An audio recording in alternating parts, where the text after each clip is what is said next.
Assalamualaikum warahmatullahi wabarakatuh. Waalaikumsalam. Kembali lagi bersama Mas Gin di sini. Dan kali ini gue bersama teman gue lagi nih, namanya Samjaya ya. Sebelumnya mungkin kalau kalian mengikuti YouTube gue pernah nih ngeliat dia di channel gue dengan. Jadi dia tuh punya channel YouTube ya, namanya apa? Obrolan jam kosong. Obrolan jam kosong.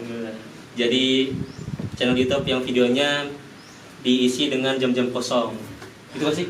Kalau jamnya kosong. Iya, bikin Baru video. bikin. Mantap. Tapi kita nggak bakal ngomongin itu lagi karena kayaknya terlalu boring lah ngomongin channel YouTube orang.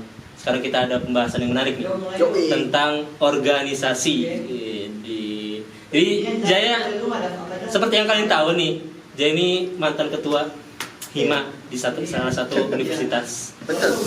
Mantap. Nah, kita bakal banyak ngomongin tentang organisasi nih sama dia. Untuk lu nih Jay, Yoi. udah berapa banyak organisasi yang lu ikutin? Apa cuma Hima untuk selama ini? Waktu gua SMA, SMK, Hmm. gua pernah ikut organisasi eksternal yang semacam kayak Islami gitu sih. Kayak Rohis gitu ya? Semacam itu tapi di eksternal. Oh di eksternal. Terus gua juga pernah ikut OSIS. Terus waktu gua masuk kuliah, gua ikut UKM Warta. Jadi semacam UKM yang tentang fotografi, desain sama berita-berita gitu. Terus gue ikut Hima juga. Iya. Terus sama gue juga pernah ikut di apa ya namanya? Kayak semacam tim yang ada di kampus gitu, kayak tim-tim career center yang Career center gitu ya? Iya, gitu alumni gitu deh. Berarti sudah terbukti nih, Jaya sudah sering banget ikut organisasi. Gabut soalnya. Jadi gara-gara gabut ikut organisasi. Biar sibuk aja. Biar sibuk ya? So sibuk. Paling nggak jadi kupu-kupu ya? Iya. Kuliah pulang. Kalau pulang doang kan nyampe rumah juga bingung mau ngapain. Iya. Penting ada kegiatan yang positif lah ya. Yoi. Mantap. Nah selama lo organisasi ini apa yang lo dapetin? Kalau dapetin sih banyak ya, kayak perubahan mindset, terus cara berpikir sama aja sih. Sama aja ya. Koneksi itu paling ya. penting sih, maksudnya kayak kita jadi kenal banyak orang, terus jadi lebih berani buat speak up sih. Kalau misalnya kayak kita kayak misalnya kayak gini kan gak gampang ya kita ngomong depan Iya, kamera benar. ya. Terus kita misalnya kita ada pendapat nih sama orang, terus kita mau ngasih tau dia, itu kan kalau misalnya bukan teman kita kayak agak canggung ya. Iya. Apalagi kalau misalnya kayak lagi di kelas kita mau nanya aja, kayaknya masih rada-rada takut nih pasti nih mahasiswa yang lain. Nah itu Benar. sebenarnya kalau misalnya di organisasi tuh kayak Diajarin dia. kita jadi lebih pede aja gitu buat kayak saya mau nanya nih gini, kayak lebih percaya sama diri sendiri dan kayak bukan jago sih, kayak lebih mampu untuk menyampaikan apa yang pengen kita sampaikan gitu. Melalui organisasi jadi kebentuk lah. Iya, secara kebentuk. perlahan gitu ya. Kita dibentuk dari situ. Mantap. Berarti lu sempat ngerasain ya kayak kalau di sekolah pernah organisasi kan tadi? Pernah. Masuk ke kelas izin pengen ngasih tahu info gitu kan. Oh, Rasanya iya, deg-degan iya. gimana Iya, gitu iya, kan. iya. Dorong-dorongan lu aja yang maju. Pernah nggak sih lu ngerasain kayak gitu? Kalau itu sebenarnya gue mulainya dari kuliah. Oh, dari kuliah. Jadi pas gue OSIS di sekolah gue itu sebenarnya itu OSIS tahun pertama. Jadi gue angkatan gue tuh OSIS tahun pertama dan Oh, sebelumnya nggak ada OSIS tuh? Belum Apa ada. sekolah baru? emang sekolahnya bisa terhitung baru sih. Oh. Kayak ganti nama. Oh iya gitu. Terus emang belum ada OSISnya. Emang belum terlalu aktif juga sih. Terus akhirnya tahunan gue tuh tahunan yang pertama gitu yang bikin, dan nggak terlalu aktif juga. Masih biasa aja, cuma aktifnya pas lagi ospek doang. Ospek mahasiswa baru kan. Nah gue ngerasain yang tadi lu bilang itu pas lagi kuliah. Kan gue ikut Hima nih, ada acara nih ya kan. Dan kita mau promosi nih ke kelas-kelas ya kan. Terus kan bertiga biasanya. Biasanya bertiga tuh, ada cewek 1, cowok 2. Ntar kita udah depan kelas nih, udah nyediain mau apaan. Ntar kita, lu yang ngetok, gue yang nggak salah. Iya bener.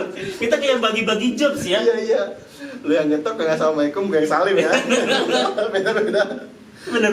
Terus pas ngomong kayak, gue yang ngomong siapa nih? Tadi gue udah ngomong di sana, sekarang gantian. Iya, gantian.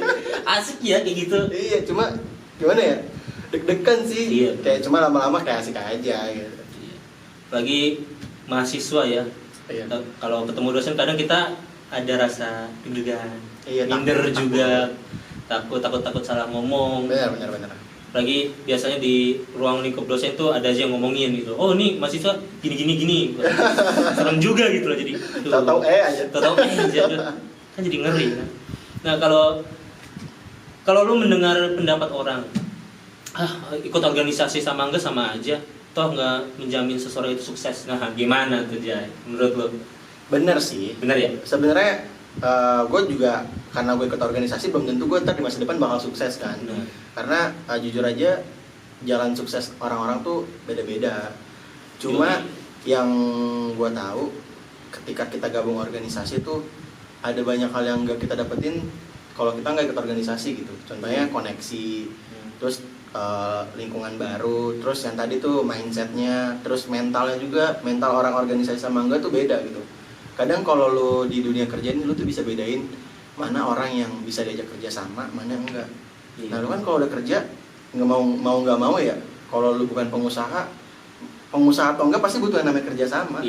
Dan organisasi itu penting, kayak ngajarin kita kerja sama, terus buat tahu sifat orang kayak gimana, terus biar bisa menerima pendapat orang. Karena kadang kalau kita terlalu pendiri dengan prinsip kita sendiri, kadang kita tuh nggak mau menerima masukan dari orang lain. Di organisasi tuh ngajarin kita buat melihat sudut pandang dari berbagai macam sudut pandang lah gitu. Bener. Jadi kalau menurut lo bener juga sih yang dikatakan sama mereka. Ya kalau misalkan nggak ikut organisasi tapi dia tahu-tahu udah kerja, maksudnya dia kuliah nih, tapi dia cuma kuliah doang. Tapi kan sambil kerja kan kita nggak tahu. Jadi ya udah, ataupun mungkin dia fokus buat ngejar pendidikan biar IPK-nya bagus segala macam. Tapi emang dia udah punya mental buat interview sama HRD, ya nggak ada salahnya gitu. Kita nggak bisa diskriminasi. Yang penting sih ada kegiatan sih, nggak selalu tentang organisasi. Kalau misalnya lu cuma kuliah terus pulang, nggak ngapa-ngapain di rumah, ya sama aja. Lu bilang organisasi itu nggak guna, ya lu aja di rumah nggak guna. Istilahnya begitu. Tapi kalau misalnya lu pulang ke rumah, terus ada kegiatan, entah itu kegiatannya lu cari kerjaan, terus lu bisa ngasah soft skill, misalnya lu belajar bahasa Inggris, belajar komputer, itu bagus banget buat menata masa depan. Tapi kalau misalnya lu di rumah gitu-gitu aja, ya lu juga beban cuy. Aduh, berat banget bahasa gue. Beban. Beban. Bercanda guys, ya bercanda. Istilahnya seperti itu. Nah, bagi orang-orang nih Jay, yang udah masuk organisasi, sekarang tuh, ya gue juga nemuin sih, kan gue juga organisasi juga. Ada aja orang-orang yang istilahnya numpang nama lah.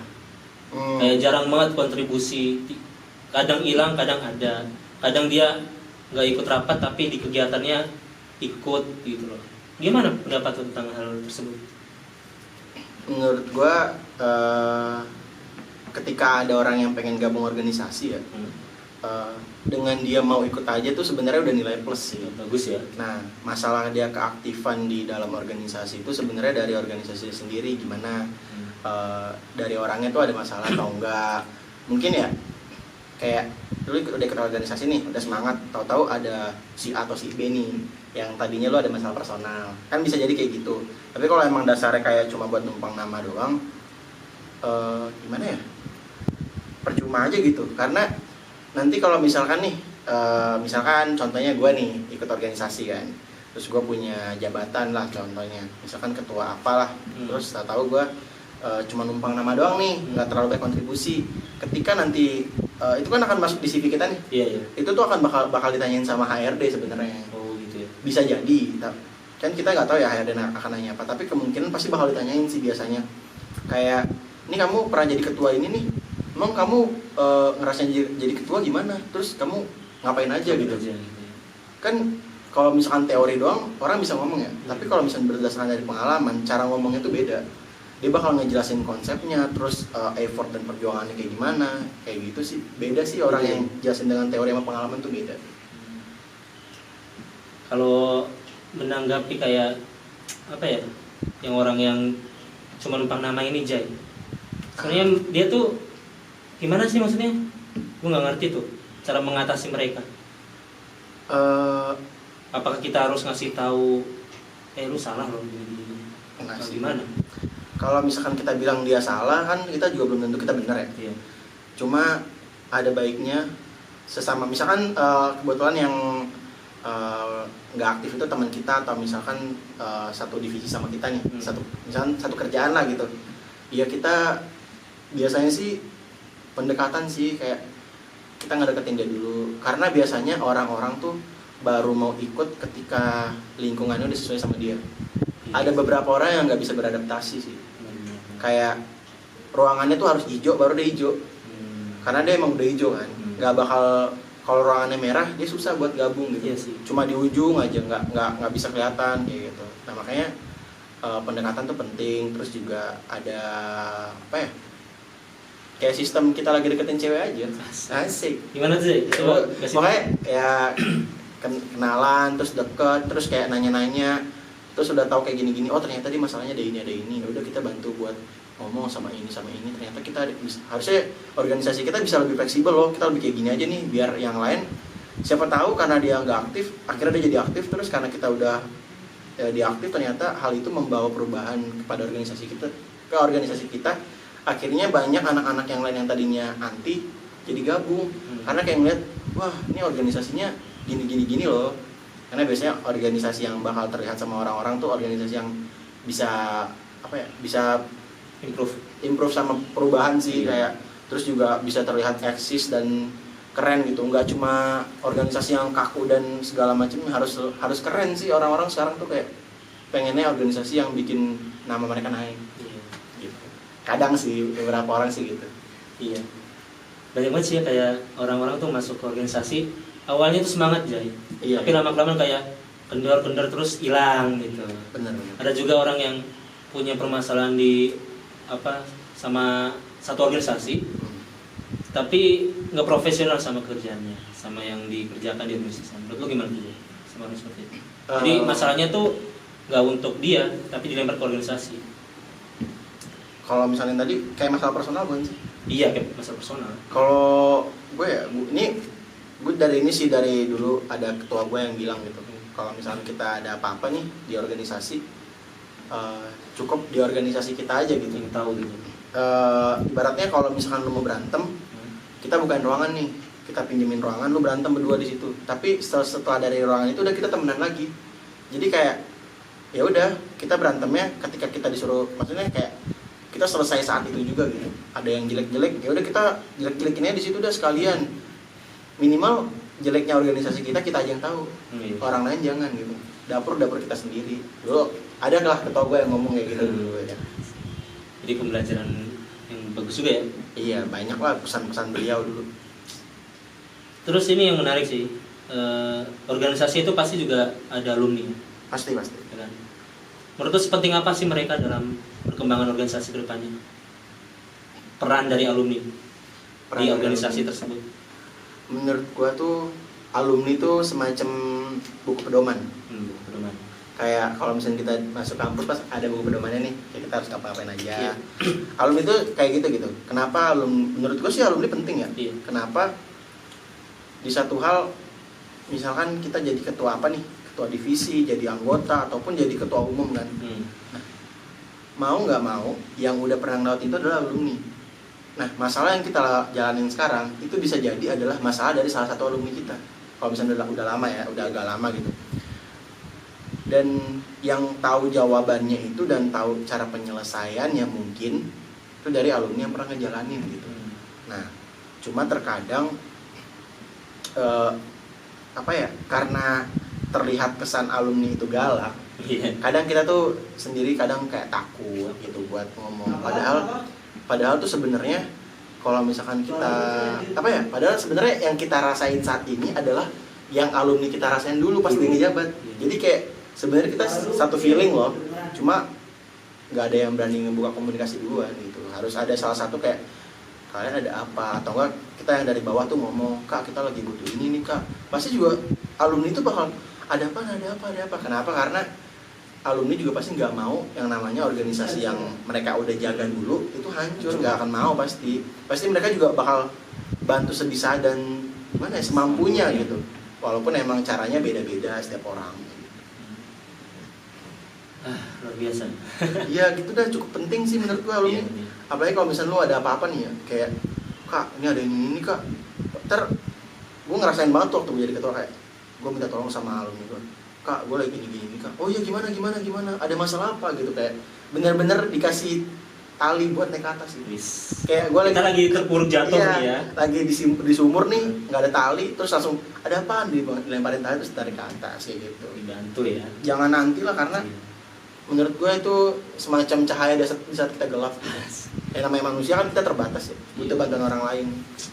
Selain mereka juga lebih tahu ya.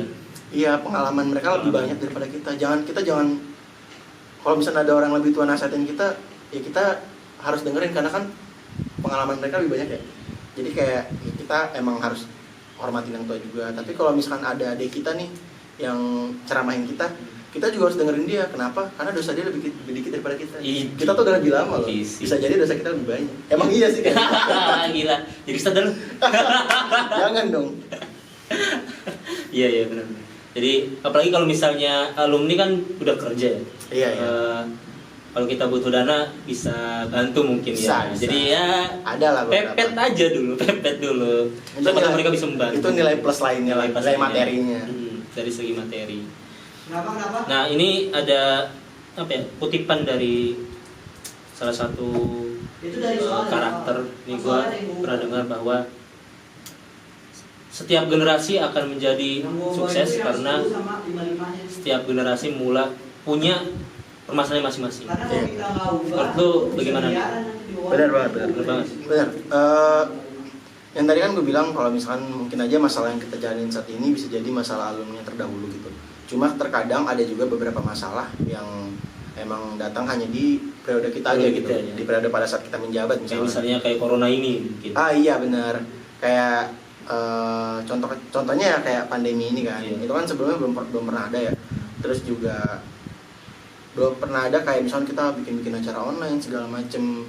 Menurut gue itu perjuangan yang struggle juga sih bagi ketua-ketua di periode pada saat itu gitu, pada saat ini gitu. Cuma peran alumni nggak berhenti di situ juga. Walaupun alumni nggak pernah ngerasain, alumni itu kan saat ini juga pada kerja ya. Dan mereka juga punya berbagai macam praktek di kerjaan mereka kayak gimana. Nah itu tuh kadang gue nanya sama mereka, kadang kayak gue lagi tuh pernah pas lagi benar-benar baru pandemi, gue nanya sama alumni gue, kak, ternyata rencana kita selama satu periode ini harus beberapa ada yang dihapus dan ada yang mundur karena hal ini. Dan emang kita masih belum ngerti nih kak cara beradaptasinya gimana. Mereka ngebantu kayak, oh ya udah nggak apa-apa, ngebantunya itu satu support. Terus kayak ya udah nggak apa-apa, jangan terlalu diiniin, lo harus bisa gini. Dia ngebantu support tuh penting banget, kayak apa ya, biar kita tuh mentalnya semakin kuat aja gitu. Terus yang kedua tuh dia ngebantu kayak, oh bisa nih kayak gini, dia ngejelasin teori yang ada di kerjaan mereka. Dari kayak rapat online, terus ini bisa pakai aplikasi ini buat rapat online, terus juga ya gitu dah, mereka ngebantu dalam hal segitu. Dan kita juga kalau misalnya waktu itu kita pernah diskusi kan, alumni juga pada ngumpul dan mereka ngasih wejangan dan masih tahu kalau misalkan nggak apa-apa tahun ini misalkan proker ini nggak jalan nih, nah tahun depan dicobain bisa jalan kan nih. Nah mereka tuh ngasih tahu metodenya, kayak coba ini kayaknya kayak gini bisa deh, oh iya kak bener gitu, kayak ngasih saran dan masukan gitu. Keren sih alumni. Jadi setuju ya kalau misalnya setiap generasi itu punya permasalahan masing-masing dan bisa menjadi hebat dengan caranya masing-masing juga. Pasti Karena ya. Dari masalah itulah kita jadi pribadi yang berbeda gitu. Karena kan kalau kita mau naik kelas kita harus ujian dulu. Walaupun terkadang ujian itu susah. Iyalah. Pasti mana ada sih yang ujian gampang. Kalau kita mau jadi orang luar biasa, caranya tuh nggak biasa. Kalau lu mau jadi orang biasa-biasa aja, ya udah kita rebahan aja. Ayo. Oke, terakhir nih Jai, mungkin pesan-pesan buat teman-teman di luar sana yang mungkin malas berorganisasi, sama teman-teman yang di sana yang mungkin udah di organisasi tapi semangatnya kurang, kayak males-malesan gitu. Kasih pesan-pesan dong sama mereka. Oke, teman-teman, mungkin sedikit pesan dari yang tua dikit. Asik tua. Gimana ya? Kalau buat teman-teman yang saat ini mungkin tidak ikut organisasi atau mungkin kayak males sibuk dengan organisasi, itu juga nggak apa-apa sebenarnya teman-teman semua. Cuma kalian harus menilai diri kalian dari sekarang nih, kayak sampai 10 tahun ke depan tuh kalian bisa survive gak tanpa ilmu-ilmu dari organisasi, karena banyak hal-hal yang bisa kalian dapetin di organisasi tapi nggak dari kelas gitu. Contohnya misalkan kayak hal kecil ya, public speaking. Itu tuh penting banget tuh buat ngomong menyampaikan pendapat, ngomong di depan kelas. Karena kan kalau di kelas kan kita sering presentasi ya, cuma pasti teman-teman di sini ada yang kayak presentasinya lu aja yang ngomong, atau enggak gue yang bikin PPT lu yang ngomong ya. Pasti ada yang kayak gitu tuh. Karena aku juga. Iya, karena gue juga dulu pernah sama kayak kalian gitu. Sampai akhirnya gue kenal organisasi dan ya kayak gini gitu, bisa berani speak up dan nyampein apa yang gue rasain gitu. Dan jadi mahasiswa kan udah mahal ya, dan harus bisa nyampein pendapatnya dong. Nggak bisa diem-diem aja gitu. Cuma kalau kalian emang dengan nggak ikut organisasi ngerasa udah mempunyai nilai atau value dari diri kalian, ya nggak masalah juga, kita nggak akan mempermasalahkan hal itu. Nah, untuk teman-teman yang saat ini sudah bergabung dengan organisasi, terima kasih banyak dan juga dipertahankan semangatnya. Nah, kalau misalkan kalian udah mulai pudar nih semangatnya, kalian tuh dan saat ini kalian ngerasa nggak guna nih, kayak ikut organisasi sih kayak cuma rapat-rapat doang, nggak ada gunanya gitu. Emang benar, emang nggak ada gunanya untuk saat ini. Nanti kalian akan ngerasain kayak setelah selesai dari organisasi kalian bakal kangen sama organisasi. Itu hal-hal kecilnya kangen, kayak kangen rapat, kangen sibuk-sibukan, kangen buat proker segala macem, deadline segala macem, tuh bakal kangen banget. Cuma hal pentingnya satu lagi adalah ketika nanti 5-10 tahun ke depan kalian akan ngerasa bersyukur banget karena bisa ikut organisasi. Entah itu nanti kalian bisa dapat kerjaan karena dari koneksi organisasi, atau bisa ilmu kalian yang di organisasi kalian ternyata kerja di bidang itu gitu loh. Kayak misalkan event organizer. Nah, itu kan kita nggak ada yang tahu nih 5-10 tahun ke depan kita akan jadi apa. Kan lebih baik kita mengumpulkan ilmu sebanyak-banyaknya pada saat kita masih muda, ya kan? Benar. Daripada ntar pas tua kita baru belajar, kan gak enak gitu ya. Kan masa muda dihabiskan dengan main dan belajar. Nah, masa tua kita main aja. Iya. Main sama keluarga. Iya, gitu. sama keluarga. Jangan mainin yang lainnya ya. Jangan. Apa tuh ya? Jangan. Ya, intinya gitulah teman-teman. Sabar aja. Misal kalian capek, males atau segala macam, sabar aja, ditahan aja. Percaya hadiah dari Tuhan tuh akan perjuangan kalian tuh pasti lebih besar daripada saat ini. Tenang aja. Luar biasa nih Pak tadi. Lagian juga kalau bicara soal capek, semuanya capek. Benar. Orang-orang yang nggak kerja pun capek sebenarnya. Benar. Capek dengan omongan orang tua, kerja kayak lu, ya kan? Misalnya kayak gitu. Semuanya capek. Jadi jangan dipukul rata cuma lu doang yang capek. Karena bukan cuma lu doang yang capek gitu. Intinya gitu. Oke, terima kasih buat teman-teman yang udah nonton video ini sampai habis. Mohon maaf banget tadi ada backsound yang nggak jelas ya kan. Itu tadi ada temennya Jaya, Rizko, dia lagi nge-zoom. Jadi kita karena gabut kita bikin video aja dah, ya kan. Daripada dia lagi nge-zoom kita diem-diem aja.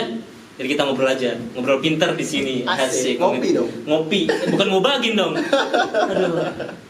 Tapi nggak apa-apa, yang penting tetap nonton ngobagin ya. Asik. Insya Allah setiap Sabtu dan Minggu. Kalau nggak gabut. Oke, terima kasih. Assalamualaikum warahmatullahi wabarakatuh. Sampai jumpa di video berikutnya.